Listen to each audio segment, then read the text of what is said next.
ಲೈಫಲ್ಲಿ ನಾವು ಮೋಸ ಹೋಗ್ತಿದ್ದೀವಿ, ನಮಗೆ ಮೋಸ ಆಗ್ತಿದೆ ಅಂತ ಅಂದರೆ ನಾವು ಅವ್ರ ಮೇಲೆ ನಂಬಿಕೆ ಇಟ್ಟಿದ್ವಿ ಅಂತ ಅರ್ಥ, ನಾವು ಅವ್ರನ್ನ ನಂಬಿದ್ವಿ ಅಂತ ಅರ್ಥ ಅಲ್ವಾ? ಹಾಗಿದ್ರೆ ಇದು ಮೋಸ ಮಾಡಿದ್ರಲ್ಲ ಅವ್ರ ತಪ್ಪ ಅಥವಾ ನೀವು ಅವ್ರನ್ನ ನಂಬಿದ್ರಲ್ಲ ನಿಮ್ಮ ತಪ್ಪ? ಸೊ ಬನ್ನಿ ಇವತ್ತಿನ ವಿಡಿಯೋದಲ್ಲಿ ಮೋಸ ಮಾಡಿದವ್ರ ವಿರುದ್ಧ ಯಾವ ರೀತಿ ಪ್ರತಿಕಾರ ಇದ್ರೆ ನಿಮಗೆ ಒಳ್ಳೇದಾಗುತ್ತೆ ಅನ್ನೋದನ್ನ ನಾನು ನಿಮಗೆ ಹೇಳ್ಕೊಡ್ತೀನಿ. ಸೊ ನಾನು ನಿಮ್ಮ ಶ್ರೇಯ, ನೀವು ನೋಡ್ತಾ ಇದ್ದೀರಾ mind set Kannada YouTube channel. Subscribe ಮಾಡಿ and okay, let's start the video. ಏನ್ ಮಾಡ್ಬಿಡ್ತೀವಿ, ಇವನು ನನ್ನ ಬಿಟ್ಟೋಗೋದಿಲ್ಲ, ಇವಳು ನಾನು ಇಲ್ಲದೆ ಇರೋದಿಲ್ಲ, ನಮ್ಮ ಬಾಂಡಿಂಗ್ ಸ್ಟ್ರಾಂಗ್ ಇದೆ, ನಾನು ತುಂಬಾ ಚೆನ್ನಾಗಿ ನೋಡ್ಕೊತಾ ಇದ್ದೀನಿ, ಪ್ರೀತಿಸ್ತಾ ಇದ್ದೀನಿ ಅಂತ ನಾವು ನಂಬ್ಕೊಂಡ್ಬಿಡ್ತೀವಿ ಅಲ್ವಾ?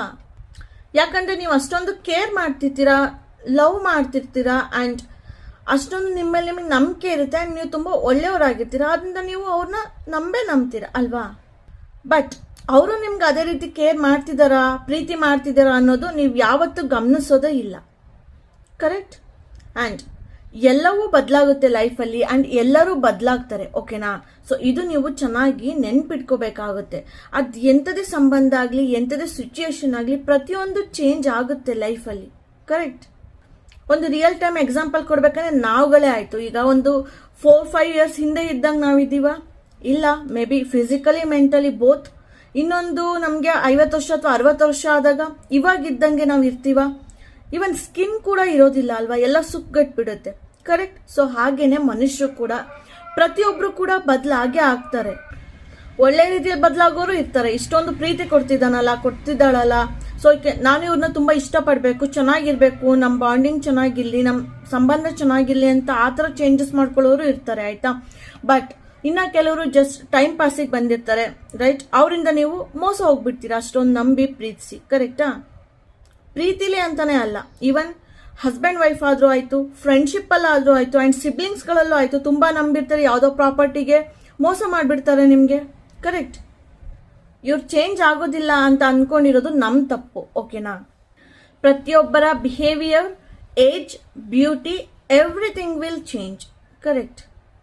ಹಾಗಂತ ಯಾರನ್ನೂ ಪ್ರೀತಿಸ್ಲೇಬೇಡಿ, ಎಲ್ಲ ಬಾಂಡಿಂಗ್ನ ಕಳ್ಕೊಳ್ಳಿ ಅಂತಿಲ್ಲ, ಆಯ್ತಾ? ನಿಮ್ಮ ಪ್ರೀತಿ ನೀವು ಕೊಡಿ, ನೀವೆಷ್ಟು ಕೇರ್ ಮಾಡಬೇಕು ಅಂತ ನಿಮ್ಮ ಮನಸ್ಸಿಗೆ ತೃಪ್ತಿ ಇದೆ, ಖುಷಿ ಇದೆ ಅಷ್ಟು ಮಾಡಿ. ಆದ್ರೆ ಇನ್ ರಿಟರ್ನ್ ಫೋರ್ಸ್ಫುಲಿ ಏನನ್ನು ಕೂಡ ಪಡ್ಕೊಳ್ಳೋದಕ್ಕೆ ಟ್ರೈ ಮಾಡಬೇಡಿ, ಸಿಗುತ್ತೆ ಅಂತ ಕೂಡ ಅನ್ಕೋಬೇಡಿ, ಆಯ್ತಾ? ಈವನ್ ಹೆಲ್ಪ್ ಮಾಡೋದ್ರಲ್ಲೂ ಅಷ್ಟೇ, ನಿಮ್ಗೆ ಯಾರಿಗಾದ್ರೂ ಹೆಲ್ಪ್ ಮಾಡ್ಬೇಕು ಅನ್ಸಿದ್ರೆ ಮಾಡಿ, ಆದ್ರೆ ನಂಗೆ ರಿಟರ್ನ್ ಅವ್ರು ಮಾಡಲಿ ಅನ್ನೋ ಎಕ್ಸ್ಪೆಕ್ಟೇಷನ್ ಇಲ್ದಲೆ ಮಾಡೋ ಹಾಗಿದ್ರೆ ಮಾತ್ರ ನೀವು ಮಾಡಿ, ಆಯ್ತಾ? ನೀವು ಒಳ್ಳೆಯವರಾಗೇ ಇರಿ, ನಿಮ್ಮನ್ನ ಚೇಂಜ್ ಮಾಡ್ಕೋಬೇಡಿ ಒಳ್ಳೆ ಗುಣನ. ಆದ್ರೆ ಬೇರೆಯವರಿಂದನೂ ನೀವು ಅದನ್ನ ಎಕ್ಸ್ಪೆಕ್ಟ್ ಮಾಡೋದನ್ನ ಸ್ವಲ್ಪ ಕಡಿಮೆ ಮಾಡ್ಕೋಬೇಕಷ್ಟೇ, ಆಯ್ತಾ? ಯಾಕಂದ್ರೆ ನಾವು ಎಕ್ಸ್ಪೆಕ್ಟ್ ಮಾಡಿದೆಲ್ಲ ಸಿಗೋದಿಲ್ಲ, ರೈಟ್? ಅವರ ನೇಚರ್ ಎಂಥದ್ದು, ಅವ್ರು ಹೇಗೆ ಬೆಳೆದು ಬಂದಿದ್ದಾರೆ, ಅವ್ರ ಬುದ್ಧಿ ಏನು, ಅವ್ರಿಗೇನು ಇಷ್ಟ, ಅವ್ರು ಯಾವ ಥರ ಮನುಷ್ಯರು ನಿಮಗೆ ಗೊತ್ತಿರೋದಿಲ್ಲ. ಬಟ್ ನೀವು ತುಂಬ ಕೇರಿಂಗ್ ಪರ್ಸನ್ ಆಗಿರ್ತೀರ ಅಲ್ವಾ? ಅದೇ ಥರ ಇನ್ನೊಬ್ರು ಇರಬೇಕು ಅನ್ನೋದು ತಪ್ಪು, ರೈಟ್? ಈಗ ಅವರು ಅಷ್ಟೊಂದು ಕೇರ್ ಮಾಡೋದಿಲ್ಲ, ಬಟ್ ನೀವು ಆ ಥರ ಇರೋಕ್ಕಾಗುತ್ತಾ? ಆಗಲ್ಲ ಅಲ್ವಾ? ಅದೇ ರೀತಿ ಅವ್ರಿಗೂ ಕೂಡ. ಸೊ ನೀವು ಒಳ್ಳೆಯವರಾಗಿರಿ, ಬಟ್ ಇನ್ ರಿಟರ್ನ್ ಏನು ಎಕ್ಸ್ಪೆಕ್ಟ್ ಮಾಡಬೇಡಿ. ಆ್ಯಂಡ್ ನಮ್ಮ ಲೈಫಲ್ಲಿ ಏನಾದರೂ ನಡೆದಿದ್ದಾಗ ನಾವೇನು ಮಾಡ್ತೀವಿ, ಕೋಪದಲ್ಲಿರ್ತೀವಿ. ಯಾರೊಬ್ರು ಮೋಸ ಮಾಡಿದ್ರು, ಏನೋ ಒಂದು ನಮಗೆ ಕೆಟ್ಟದ್ದು ಮಾಡಿದ್ರು ಅಂದರೆ ತುಂಬ ಕೋಪದಲ್ಲಿರ್ತೀವಿ, ದುಃಖದಲ್ಲಿರ್ತೀವಿ, ಹತಾಶೆಯಲ್ಲಿರ್ತೀವಿ. ಆ ಕ್ಷಣದಲ್ಲೇ ಇವ್ರಿಗೆ ಈ ಥರ ಪ್ರತಿಕಾರ ತೀರಿಸ್ಕೋಬೇಕು ಅಂತ ಯಾವುದೇ ನಿರ್ಧಾರನ ನೀವು ತಗೋಬೇಡಿ. ಯಾಕಂದ್ರೆ ಕೇಳಿದಿರಾ ಅಲ್ವಾ, ಕೋಪದಲ್ಲಿದ್ದಾಗ ಅಥವಾ ತುಂಬಾ ಖುಷಿಯಲ್ಲಿದ್ದಾಗ ಯಾವುದೇ ನಿರ್ಧಾರ ತಗೋಬಾರ್ದು. ನಮ್ಮ ಬುದ್ಧಿ ನಮ್ಮ ಕೈಲಿ ಇರೋದಿಲ್ಲ ಆ್ಯಂಡ್ ನಾವು ಕಂಪ್ಲೀಟ್ ಆಗಿ ಅದನ್ನ ಯೋಚನೆ ಮಾಡೋದು ಇಲ್ಲ ಆ್ಯಂಡ್ ಆ ಎಬಿಲಿಟಿ ಕೂಡ ಇರೋದಿಲ್ಲ ನಮಗೆ ಆ ಕ್ಷಣದಲ್ಲಿ, ಹೌದಾ? ಯಾಕಂದ್ರೆ ಇವಾಗ ಬರೀ ಒಂದು ಮೋಸ ಇರುತ್ತೆ ಅಷ್ಟೇ. It's just a small thing, ಓಕೆನಾ? ಇವಾಗಿನ ಪರಿಸ್ಥಿತಿಗೆ, ಓಕೆನಾ? ನೀವು ಪ್ರತಿಕಾರ ತೀರಿಸ್ಕೊಳ್ಳೋದಕ್ಕೆ ಅಂತ ಹೋಗಿ ಇನ್ನೇನೋ ಮಾಡಿದ್ರಿ ಅನ್ಕೊಳ್ಳಿ, ಅದು ಇನ್ನೇನೋ ಆಗಿ ಅನಾಹುತಗಳಾಗಿ 1, 2, 3 ಆ ಥರ ಆಗೋಗ್ಬಿಡುತ್ತೆ. ಕರೆಕ್ಟಾ? ಸೊ ಅವಾಗ ಅನ್ಕೋತೀರಾ ಅದೇನೋ ಮೋಸ ಮಾಡಿದ ಅಷ್ಟೇ ಇತ್ತು, ಅಷ್ಟರಲ್ಲಿ ಸಾಲ್ವ್ ಆಗ್ತಿತ್ತು, ನನ್ನ ಪಾಡಿಗೆ ನಾನು ಇದ್ಬಿಟ್ಟಿದ್ರೆ. ಕರೆಕ್ಟ್? ಅವ್ರಿಗೆ ನಾನೇನೋ ಮಾಡೋದಕ್ಕೆ ಅಂತ ಹೋಗಿ ಈಗ ನನ್ನ ಲೈಫೇ ಈಗ ಕಷ್ಟಕ್ಕೆ ಸಿಗಾಕೋಗ್ಬಿಟ್ನಲ್ಲ ಅಂತ ಅನ್ಸುತ್ತೆ, ಹೌದಾ? ಅದಕ್ಕೋಸ್ಕರ ಸ್ವಲ್ಪ ಸ್ಲೋ ಮಾಡಿ ನಿಮ್ಮ ಪ್ರತಿಕಾರದ ನಿರ್ಧಾರವನ್ನ. ಅಂಡ್ ಬೇರೆಯವ್ರಿಗೆ ಪ್ರತಿಕಾರ ತೀರಿಸ್ಕೊಳ್ಳೋದಕ್ಕೆ ಯೋಚನೆ ಮಾಡಿ ಪ್ಲಾನ್ ಮಾಡಿ ನಿಮ್ಮ ಲೈಫೇ ವೇಸ್ಟ್ ಆಗ್ತಿದೆ ಅಲ್ವಾ? ಆಮೇಲೆ ಪಶ್ಚಾತ್ತಾಪ ಪಡಬೇಡಿ, ನಾನು ಈ ತರ ಮಾಡಬಾರ್ದಿತ್ತು ಅಂತ. ಕರೆಕ್ಟ್? ಅರ್ಥ ಆಗ್ತಾ ಇದೆಯಾ ನಾನು ಹೇಳ್ತಿರೋದು? ಅಂಡ್ ಇನ್ನೊಂದು ಮುಖ್ಯವಾಗಿದ್ದು, ಏನೇ ಒಂದು ನಡೀಲಿ, ಮನೆಯಲ್ಲೇ ಆಗಲಿ ಅಥವಾ ಫ್ರೆಂಡ್ಸಲ್ಲೇ ಆಗಲಿ, ರಿಲೇಶನ್ಶಿಪ್ಪಲ್ಲೇ ಆಗಲಿ, ಎಲ್ಲರೂ ಏನು ಮಾಡಿಬಿಡ್ತೀರಾ ಅಂದರೆ ತಕ್ಷಣನೇ ಸ್ಟೇಟಸ್ ಅಪ್ಲೋಡ್ ಮಾಡ್ತೀರಾ, ಕರೆಕ್ಟ್? ಎಲ್ಲ ಕಡೆ ಪೋಸ್ಟ್ ಮಾಡ್ಕೊಂಬರ್ತೀರಾ, ವಾಟ್ಸಪ್ಗೆ ಹಾಕೋದೇನು, ಇನ್ಸ್ಟಾಗ್ರಾಮಲ್ಲಿ ಹಾಕೋದೇನು, ಫೇಸ್ಬುಕ್ಕಲ್ಲಿ ಹಾಕೋದೇನು. ಪ್ಲೀಸ್ ಇದನ್ನೆಲ್ಲ ಮೊದಲು ಸ್ಟಾಪ್ ಮಾಡಿ. ನಿಮ್ಮ ಲೈಫಲ್ಲಿ ನೀವಿವಾಗ ದುಃಖದಲ್ಲಿ ಇದ್ದೀರಾ ಅಂತ ಎಲ್ರಿಗೂ ತೋರಿಸ್ಕೊಳ್ಳೋ ಅವಶ್ಯಕತೆ ಇಲ್ಲ. And nobody CARES, okay? ಅವ್ರ ಮೇ ಆ ವಿಷಯ ಇಟ್ಕೊಂಡು ನಿಮಗೆ ಮೋಸ ಮಾಡ್ಬೋದು ನಿಮ್ಮ ಫ್ರೆಂಡ್ಸು ನೆಕ್ಸ್ಟು ನಿಮಗೆ, ಕರೆಕ್ಟಾ? ನಾನು ಸರಿ ಮಾಡಿಸ್ತೀನಿ, ನಾನು ಮಾತಾಡೋ ಹಾಗೆ ಮಾಡ್ತೀನಿ, ಇಷ್ಟು ದುಡ್ಡು ಕೊಡು, ಅಷ್ಟು ದುಡ್ಡು ಕೊಡು, ಅಲ್ಲಿ ಮೀಟ್ ಆಗೋಣ ಬಾ. ನಿಮ್ಮ ಲೈಫ್ ನೀವು ಸ್ಪಾಯಿಲ್ ಮಾಡಬಹುದು. ಅರ್ಥ ಆಗ್ತಿದ್ಯಾ? ಯಾವುದೇ ಸೋಷಿಯಲ್ ಮೀಡಿಯಾದಲ್ಲಾಯಿತು ತುಂಬ ಹುಷಾರಾಗಿರಿ. ನಿಮ್ಮ ಪರ್ಸ್ನಲ್ ಇನ್ಫಾರ್ಮೇಷನ್ನ ಶೇರ್ ಮಾಡೋದಕ್ಕೆ ಮುಂಚೆ, ರೈಟ್? ನಿಮಗೆ ಕರುಣೆ ತೋರಿಸೋರೆಲ್ಲರೂ ನಿಮ್ಮವರಲ್ಲ, ನಿಮ್ಮ ಜೊತೆ ಚೆನ್ನಾಗಿ ಮಾತಾಡೋರೆಲ್ಲರೂ ನಿಮ್ಮವರಲ್ಲ. ಅರ್ಥ ಆಗ್ತಿದೆಯಾ? ಸೊ ಈ ಥರ ಚೈಲ್ಡಿಶ್ ಬಿಹೇವಿಯರ್ನ ಬಿಡಿ. ಯಾರೂ ವಾಪಸ್ ಏನು ತಂದು ಕೊಡೋದಕ್ಕಾಗೋದಿಲ್ಲ ನಿಮಗೆ ನೀವು ಪೋಸ್ಟ್ ಮಾಡೋದ್ರಿಂದ ಸೋಷಿಯಲ್ ಮೀಡಿಯಾದಲ್ಲಿ. ಅರ್ಥ ಆಗ್ತಿದೆಯಾ? ಫಸ್ಟ್ ಹುಚ್ಚರಂತೆ ಆಡೋದನ್ನ ಬಿಟ್ಟು ಮನಸ್ಸನ್ನ ಕಾಮ್ ಮಾಡಿ. ಗೊತ್ತಾಗ್ತಿದೆಯಾ? ಓಕೆ, ನಾನೇ ನಂಬಿದ್ದೆ, ನಾನೇ ಪ್ರೀತಿಸಿದೆ, ಓಕೆ, ಅದನ್ನ ಪಡ್ಕೊಳ್ಳೋ ಯೋಗ್ಯತೆ ಅವರಿಗಿಲ್ಲ, ನಾನು ನನ್ನ ಪ್ರಕಾರ ಒಳ್ಳೆಯದೇ ಮಾಡಿದ್ದೀನಿ, ಕರೆಕ್ಟಾಗೇ ಇದ್ದೆ ನಾನು, ಓಕೆ, ಇವಾಗ ಸಮಾಧಾನ ಆಗೋಣ. ಅವ್ರು ಮಾಡಿದ ತಪ್ಪಿದೆ, ನೋವಾಗಿದೆ, ಓಕೆ, ದಟ್ಸ್ ಫೈನ್.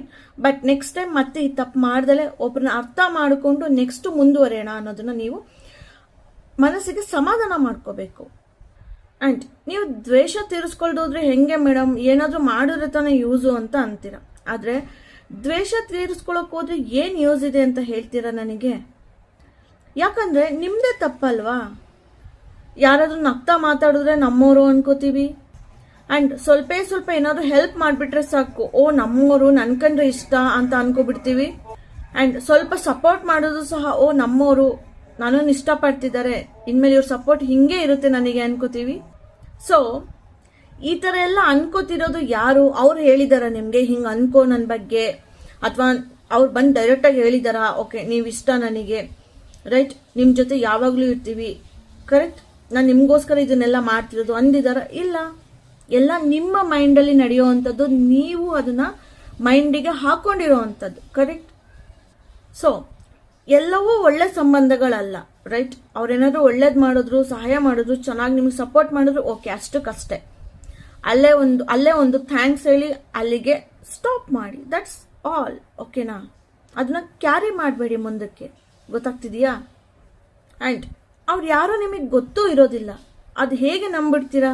ಸೊ ಬೇಗ ನಂಬೇಡಿ. ಸೊ ನಿಮಗೆ ಮೋಸ ಮಾಡಿರೋರು ಇವಾಗ ಆಲ್ರೆಡಿ ನಿಮಗೊಂದು ಪಾಠನ ಹೇಳ್ಕೊಟ್ಟಿರ್ತಾರೆ, ಹೌದಾ? ನೀವು ಕಲ್ತಿರ್ತೀರ ಆ ಪಾಠನ. ಸೊ ಅದೇನು ಅಂತ ನೆನೆಸ್ಕೊಳ್ಳಿ. ಅಥವಾ ಇನ್ನೂ ಕಲ್ತಿಲ್ಲ ಅಂದರೆ ಏನು ಪಾಠ ಹೇಳ್ಕೊಟ್ಟಿದ್ದಾರೆ ಅನ್ನೋದ್ರ ಬಗ್ಗೆ ಥಿಂಕ್ ಮಾಡಿ. ನಿಮ್ಮ ಕಡೆಯಿಂದ ತಪ್ಪಾಗಿದೆ, ಅದಕ್ಕೋಸ್ಕರ ನೀವು ಇವಾಗ ಶಿಕ್ಷೆ ಅನುಭವಿಸ್ತಿರೋದು, ರೈಟ್? ಅವ್ರು ಮೋಸ ಮಾಡಿ ಹೋಗಿ ನಿಮಗೆ ನೋವಾಗ್ತಿದೆ, ಯಾಕೆ? ನೀವು ಮಾಡಿದ ತಪ್ಪು ಹೇಳಲ್ಲ, ಅವ್ರನ್ನ ನಂಬಿದ್ದು ಅತಿಯಾಗಿ ಪ್ರೀತಿಸಿದ್ದೆ ನಿಮ್ಮ ತಪ್ಪು. ಅಂದರೆ ರಾಂಗ್ ಪರ್ಸನ್ನಿಗೆ ನಿಮ್ಮ ಒಂದು ಕೇರ್ ಮತ್ತು ಲವ್ನ ಕೊಟ್ಟಿದ್ದೀರಾ, ಅದು ನಿಮ್ಮ ತಪ್ಪು. ಅದಕ್ಕೋಸ್ಕರ ಇವಾಗ ನೀವು ಈ ಒಂದು ಶಿಕ್ಷಣ ಅನುಭವಿಸ್ತಿದ್ದೀರಾ ಅಷ್ಟೇ. ಸೊ ಒಂದು ನೆನ್ಪಿಟ್ಕೊಳ್ಳಿ, ಯಾರ ಹತ್ರನೂ ನಿಮ್ಮ ವೀಕ್ನೆಸ್ ಹೇಳ್ಕೋಬೇಡಿ. ಆ್ಯಂಡ್ ಮನಸ್ಸು ಬಿಚ್ಚಿ ಯಾವತ್ತೂ ಮಾತಾಡೋದಕ್ಕೆ ಹೋಗಬೇಡಿ ಎಲ್ಲರ ಹತ್ರನೂ. ಗೊತ್ತಾಗ್ತಿದೆಯಾ? ಆ್ಯಕ್ಚುಲಿ ದೇವರು ನಿಮ್ಮನ್ನ ರಕ್ಷಣೆ ಮಾಡ್ತಿದ್ದಾರೆ. ಯಾರೋ ಮೋಸ ಮಾಡಿದ್ರು ಅಂದರೆ ಕೆಟ್ಟದಾಗೋಯ್ತು, ಲೈಫೇ ಮುಗ್ದೋಯ್ತು ಅಂತ ಅಲ್ಲ, ಅಲ್ವಾ? ಸೊ ಇವತ್ತು ನೀವು ಅಳ್ತಿರ್ಬೋದು, ಅಯ್ಯೋ ಲೈಫೇ ಮುಗ್ದೋಯ್ತು, ಏನಪ್ಪ ಇದೆಲ್ಲ ಅಂತ. ಆದರೆ ಒಂದು ಸ್ವಲ್ಪ ತಿಂಗಳುಗಳಾದಮೇಲೆ ನಿಮಗೆ ಅರ್ಥ ಆಗುತ್ತೆ, ಓ ಅವತ್ತು ಅವಳು ಅಥವಾ ಅವನು ಬಿಟ್ಟೋಗಿದ್ದು ಒಳ್ಳೇದೇ ಆಯಿತು, ಕರೆಕ್ಟ್, ನನ್ನ ಲೈಫಲ್ಲಿ ಎಂತಹ ಚೇಂಜಸ್ ಎಲ್ಲ ಆಗಿದೆ, ಇವಾಗ ಹೊಸಬ್ರು ಬಂದಿದ್ದಾರೆ, ನನಗಿಷ್ಟವಾದವರು ನನಗೆ ಸಿಕ್ಕಿದ್ದಾರೆ, ಒಳ್ಳೆ ಪರ್ಸನ್ ಜೊತೆ ಇದ್ದೀನಿ, ನನ್ನ ಅರ್ಥ ಮಾಡ್ಕೊಳ್ಳೋರ ಜೊತೆ ಇದ್ದೀನಿ. ಅವತ್ತು ಅವನು ಅಥವಾ ಅವಳು ಬಿಟ್ಟೋಗ್ದೋ ಹೋಗಿದ್ರೆ ಇವತ್ತು ಈ ಥರ ಇರೋಕ್ಕಾಗ್ತಿಲ್ಲ ಅಂತ ನಿಮಗೆ ಅನಿಸುತ್ತೆ. ಸೊ ಅಲ್ಲಿವರೆಗೂ ತಾಳ್ಮೆಯಿಂದ ಲೈಫಲ್ಲಿ ಮುಂದೆ ಹೋಗೋದನ್ನ ಕಲೀರಿ. ಯಾರಾದರೂ ಹೋದಾಗ ನಿಮ್ಮನ್ನ ಬಿಟ್ಟು ತುಂಬ ಖುಷಿ ಪಡಬೇಕು ನೀವು. ಅರ್ಥ ಆಗ್ತಿದ್ಯಾ? ನಮ್ಮ ಜೊತೆಲಿ ಯಾರೋ ಇದ್ದಾರೆ ಅನ್ನೋದು ಆ ಥರ ಅಂದ್ಕೊಂಡು ಖುಷಿ ಪಡ್ತೀವಲ್ಲ, ಅದಕ್ಕಿಂತ ಜಾಸ್ತಿ ಖುಷಿ ನಮಗೆ ಯಾರಾದರೂ ಬಿಟ್ಟೋದಾಗ ಆಗಬೇಕು. ಯಾಕೆ ಹೇಳಿ? ಅವರೆಲ್ಲ ನಿಮ್ಮ ಲೈಫ್ಗೆ ಪ್ರಾಬ್ಲಮ್ ಮಾಡ್ತಿದ್ದವರು, ನಿಮ್ಮ ಲೈಫ್ಗೆ ಸೂಟಬಲ್ ಅಲ್ವೇ ಅಲ್ಲ ಅವರು. ಗೊತ್ತಾಗ್ತಿದೆಯಾ? ನಿಮಗೆ ಲೈಫಲ್ಲಿ ಕೆಟ್ಟದ್ದು ಮಾಡಕ್ಕೆ ಬಂದಿದ್ದವರು, ನಿಮಗೆ ಗೊತ್ತಿಲ್ಲ, ಬಟ್ ದೇವರಿಗೆ ಗೊತ್ತಿದೆ. ಆದ್ರಿಂದ ನಿಮ್ಮ ಲೈಫಿಂದ ಅವ್ರನ್ನ ಕಿತ್ತು ಬಿಸಾಕಿರೋದು. ಅರ್ಥ ಆಗ್ತಿದೆಯಾ? ಈಗ ಮರಗಳಲ್ಲಿ ಒಣಗಿದ ಎಲೆಗಳು, ಹಳೆ ಎಲೆಗಳು ಬಿದ್ದೋಯ್ತು ಅಂತ ಮರ ಅಳ್ತಾ ಕೂತ್ರೆ ಆ ಮರ ಅಲ್ಲೇ ಸತ್ತೋಗ್ಬೇಕಾಗುತ್ತಲ್ವಾ? ಬಟ್ ಹಾಗೆ ಮಾಡಲ್ಲ. ಉದ್ರೋದ ಎಲೆನ ಬಿಟ್ಕೊಡುತ್ತೆ, ಮತ್ತೆ ಹೊಸದಾಗಿ ಚಿಗ್ರೋ ಎಲೆನ ವೆಲ್ಕಮ್ ಮಾಡುತ್ತೆ. ಅಂಡ್ ಮರ ಇನ್ನ ತುಂಬಾ ಹಸಿರಾಗಿ, ತುಂಬಾ ಸಮೃದ್ಧಿಯಾಗಿ, ಖುಷಿಯಾಗಿ ಕಾಣುತ್ತೆ ಅಲ್ವಾ ನಮ್ಗೆಲ್ಲ. ಸೊ ಅದೇ ರೀತಿ ನಮ್ಮ ಲೈಫಲ್ಲೂ ಕೂಡ ಬಿಟ್ಟೋದವು ಬಿಟ್ಬಿಡಿ. ಹೊಸ ಎಲೆ ಚಿಗುರುತ್ತೆ ನಿಮ್ಮ ಲೈಫಲ್ಲೂ. ಅರ್ಥ ಆಗ್ತಿದ್ಯಾ? ಹೊಸ ಜನ ಕೂಡ ಬರ್ತಾರೆ, ನಿಮ್ಮ ಲೈಫ್ ಕೂಡ ಚೆನ್ನಾಗಿ ಆಗುತ್ತೆ. ಅಂಡ್ ಇನ್ನೊಂದು ತಪ್ಪು ಮಾಡ್ತೀರಾ, ನಿಮ್ಗೆ ನೀವು ಕ್ವಶನ್ ಮಾಡ್ಕೋತೀರಾ ಕೆಟ್ಟದಾಗಿ. ಒಳ್ಳೆ ರೀತಿ ಕ್ವಶನ್ ಮಾಡ್ಕೊಂಡು ಒಂದು ನಿಮ್ಮ ಬಗ್ಗೆ ನಿಮ್ಗೊಂದು ಹೆಮ್ಮೆ ಆದ್ರೆ ಪರವಾಗಿಲ್ಲ. ಬಟ್ ನೀವೇನ್ ಮಾಡ್ತೀರಾ, ನನ್ನ ಪ್ರೀತಿ ಲಾಯಕ್ಕಿಲ್ಲ, ನನ್ನಲ್ಲೇ ಏನೋ ಕಡಿಮೆ ಇದೆ, ನಾನೇನು ಸರಿಯಾಗಿ ಪ್ರೀತಿಸ್ತಿಲ್ಲ ಅನ್ಸುತ್ತೆ, ಯಾರನ್ನೂ ಅರ್ಥ ಮಾಡ್ಕೋತಿಲ್ಲ ಅನ್ಸುತ್ತೆ ನಾನು, ಆ ಥರ ನಿಮಗೆ ಅನ್ಸೋಕ್ ಸ್ಟಾರ್ಟ್ ಆಗುತ್ತೆ ಅಲ್ವಾ ಈ ಥರ ಸಿಚುಯೇಷನ್ಗಳಲ್ಲಿ. ಯಾಕಂದ್ರೆ ಅವರು ನಿಮಗೆ ಮೋಸ ಮಾಡಿರೋದು ನಿಮ್ಮಲ್ಲಿ ಕೆಟ್ಟ ಗುಣ ಇದೆ ಅಂತ ಅನ್ನೋದಕ್ಕಲ್ವೇ ಅಲ್ಲ, ಆಯ್ತಾ? ನಿಮ್ಮ ಒಂದು ಆ ಒಳ್ಳೆ ಗುಣ ಮತ್ತೆ ಆ ಪ್ರೀತಿ ಕೇರ್ನ ಅವ್ರಿಗೆ ಪಡ್ಕೊಳ್ಳೋದಕ್ಕಾಗ್ತಾ ಇಲ್ಲ, ರೈಟ್? ಅವ್ರಿಗೆ ಅದನ್ನೆಲ್ಲ ತಡ್ಕೊಳ್ಳೋದಕ್ಕಾಗ್ತಾ ಇಲ್ಲ. ಅಂಡ್ ಅವ್ರು ಅಷ್ಟೊಂದು ಲಕ್ಕಿ ಕೂಡ ಅಲ್ಲ, ರೈಟ್? ಅವ್ರಿಗೆ ಅವ್ರ ಮೇಲೆ ಅಸಹ್ಯ ಆಗ್ಬಿಟ್ಟಿದೆ, ನನ್ನಂತವ್ರಿಗೆ ಇಂಥ ಪ್ರೀತಿ ಕೊಡ್ತಿದಾರಲ್ಲ ಅಂತ. ಅದಕ್ಕೋಸ್ಕರ ಬಿಟ್ಟು ಹೋಗ್ತಾರೆ ಅವರು, ರೈಟ್? ಅವ್ರ ಬುದ್ಧಿ ಕೆಟ್ಟದಾಗಿರುತ್ತೆ, ಆದ್ರಿಂದ ಅವ್ರು ಹೋಗ್ತಾರಷ್ಟೇ. ಅವ್ರು ಲಾಯಕ್ಕಿರೋದಿಲ್ಲ ನಿಮ್ಮಿಂದ ಅದನ್ನೆಲ್ಲ ಪಡ್ಕೊಳ್ಳೋದಕ್ಕೆ, ಗೊತ್ತಾಗ್ತಿದ್ಯಾ? ಸೊ ಈಗ ಬಿಟ್ಟೋದವರು ಅವ್ರು ಇನ್ನ 100 ಜನದ ಜೊತೆ ಹೋದ್ರು ಕೂಡ ಅವ್ರ ಬುದ್ಧಿ ಇಷ್ಟೇನೆ, ಎಲ್ಲರನ್ನೂ ಅವ್ರು ಬಿಟ್ಟೋಗ್ತಾರೆ, ರೈಟ್? ಎಲ್ಲರೂ ಇವ್ರಿಗೆ ಬೈಕೋತಾರೆ, ರೈಟ್? ಸೊ ನಿಮ್ದು ತಪ್ಪಲ್ಲ, ಬಿಟ್ಟೋದವ್ರದ್ದು ತಪ್ಪಾಗಿರುತ್ತೆ. ಅರ್ಥ ಆಗ್ತಿದ್ಯಾ? ಇನ್ನು ಕೆಲವೊಂದು ಸಂಬಂಧಗಳು ಏನ್ ಮಾಡಿರ್ತವೆ, ನಿಮ್ಗೆ ಹಾರ್ಟ್ ಬ್ರೇಕ್ ಮಾಡೋದಕ್ಕೆ ಬಂದಿರಲ್ಲ. ನೀವೇನೋ ಒಂದು ನಂಬಿರ್ತೀರ, ನೀವು ಇನ್ನೂ ಲೈಫಲ್ಲಿ ಮೆಚುರಿಟಿ ಬಂದಿರೋದಿಲ್ಲ, ಯಾವ್ದು ಹೇಗೆ ಅರ್ಥ ಮಾಡ್ಕೋಬೇಕು, ಯಾರನ್ನ ಹೇಗೆ ನಂಬಬೇಕು ಅನ್ನೋದು ಬಂದಿರಲ್ಲ, ಅಂಧವಿಶ್ವಾಸದಲ್ಲಿ ಇರ್ತೀರ. ಇದನ್ನೆಲ್ಲ ತಗ್ಸಾಕೋದಕ್ಕೆ ನಿಮ್ಮ ಲೈಫಿಂದ ಅಂತವ್ರು ನಿಮ್ಮ ಲೈಫಿಗೆ ಎಂಟ್ರಿ ಕೊಟ್ಟಿರ್ತಾರೆ. ಸೊ ಆ ಪಾಠನ ಕಲಿಸಿದ್ಮೇಲೆ ಅವರು ಹೋಗ್ತಾ ಇರ್ತಾರೆ, ರೈಟ್? ಸೊ ಹಾಗಾಗಿ ನೀವು ಪ್ರತಿಕಾರ ತೀರಿಸ್ಕೊಳಕ್ ಹೋಗಿ ನಿಮ್ಮ ಲೈಫ್ನ ಒಳ್ಳೆ ಕ್ಷಣಗಳನ್ನ ಹಾಳು ಮಾಡ್ಕೋಬೇಡಿ. ಕರ್ಮ ಅನ್ನೋದಿದೆ, ಅರ್ಥ ಆಗ್ತಿದ್ಯಾ? ನೀವು ಪ್ರತಿಕಾರ ತೀರಿಸ್ಕೊಳಕ್ ಹೋದ್ರೆ ನಿಮ್ಮ ಶಾಂತಿ, ನೆಮ್ಮದಿ, ಖುಷಿ ಎಲ್ಲ ಅವ್ರ ಕೈಗೆ ಕೊಟ್ಟಿರ್ತೀರಾ ನೀವು, ಗೊತ್ತಾಗ್ತಿದ್ಯಾ? ಅವ್ರು ಬಿಟ್ಟೋಗಾಗಿದೆ, ಬಟ್ ಸ್ಟಿಲ್ ನೀವು ಅವ್ರ ಕೈಯಲ್ಲೇ ನಿಮ್ಮ ಕಂಟ್ರೋಲನ್ನ ಕೊಟ್ಟಿರ್ತೀರಾ. ಸೊ ಈ ತಪ್ಪನ ಮಾಡಬೇಡಿ ಪ್ರತಿಕಾರ ತೀರಿಸ್ಕೊಳ್ಳೋದಕ್ಕೆ ಹೋಗಿ. ಯಾಕಂದ್ರೆ ದುಡ್ಡು ಒಡವೆ ಕಳ್ಕೊಂಡು ತಗೋಬಹುದು, ಆದ್ರೆ ಶಾಂತಿ ನೆಮ್ಮದಿ ಕಳ್ದೋದ್ರೆ ಅದು ನಿಮ್ಮ ಕಣ್ಣೆದುರುಗಿದ್ರು ಕೂಡ ನೀವು ಅದನ್ನ ಅಕ್ಸೆಪ್ಟ್ ಮಾಡೋ, ರಿಸೀವ್ ಮಾಡೋ ಪರಿಸ್ಥಿತಿನಲ್ಲಿ ನೀವಿರೋದಿಲ್ಲ. ಸೊ ಆ ಪರಿಸ್ಥಿತಿಗೆ ಹೋಗ್ಬೇಡಿ ಪ್ರತಿಕಾರ ತೀರ್ಸೋ ನೆಪದಲ್ಲಿ, ಆಯ್ತಾ?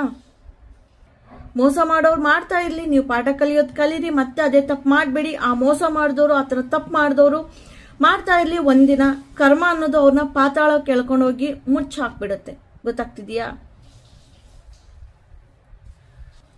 ಸೊ ದೇವ್ರ ಮೇಲೆ ನಂಬಿಕೆ ಇಡಿ, ಬದುಕಿರೋವರೆಗೂ ಆರಾಮಾಗಿ ಖುಷಿಯಾಗಿ ಬದುಕಿ ನೆಮ್ಮದಿಯ ಜೀವನ ಮಾಡಿ, ಹ್ಯಾಪಿನೆಸ್ನ ಸ್ಪ್ರೆಡ್ ಮಾಡಿ. ಆ್ಯಂಡ್ ನಿಮ್ಮ ಲೈಫ್ ಗೋಲ್ ಏನಿದೆ ಅದನ್ನು ಅಚೀವ್ ಮಾಡಿ. ನಿಮ್ಮನ್ನು ನೀವು ಹೆಚ್ಚು ಅರ್ಥ ಮಾಡ್ಕೊಳ್ಳೋದಕ್ಕೆ ಪ್ರಯತ್ನ ಮಾಡಿ. ಆ್ಯಂಡ್ ಎಲ್ಲದಕ್ಕಿಂತ ಹೆಚ್ಚಾಗಿ ನಿಮ್ಮನ್ನು ನೀವು ಪ್ರೀತಿಸಿ, ಓಕೆ? ಸೊ ಈ ವಿಡಿಯೋ ಇಷ್ಟ ಆಗಿದೆ ಅಂತ ಅಂದ್ಕೊಂಡಿದ್ದೀನಿ. ಸೊ ಈ ವಿಡಿಯೋನ ಇಲ್ಲಿಗೆ ಮುಗಿಸ್ತಾ ಇದ್ದೀನಿ. ನಾನು ನಿಮ್ಮ ಶ್ರೇಯ, ನೀವು ನೋಡ್ತಾ ಇದ್ದೀರಾ mindset Kannada YouTube channel. Subscribe ಮಾಡಿ ಆ್ಯಂಡ್ ಜಾಸ್ತಿ ಸಪೋರ್ಟ್ ಮಾಡಿ. ಮತ್ತೆ ನೆಕ್ಸ್ಟ್ ವಿಡಿಯೋದಲ್ಲಿ ಸಿಗ್ತೀನಿ. ಕಮೆಂಟ್ ಮಾಡಿ, ಲೈಕ್ ಮಾಡಿ, ಶೇರ್ ಮಾಡಿ, ಹಾಗೂ ನಿಮ್ಮ ಸಪೋರ್ಟ್ ಹೀಗೆ ಇರಲಿ. So take care, see you all, bye.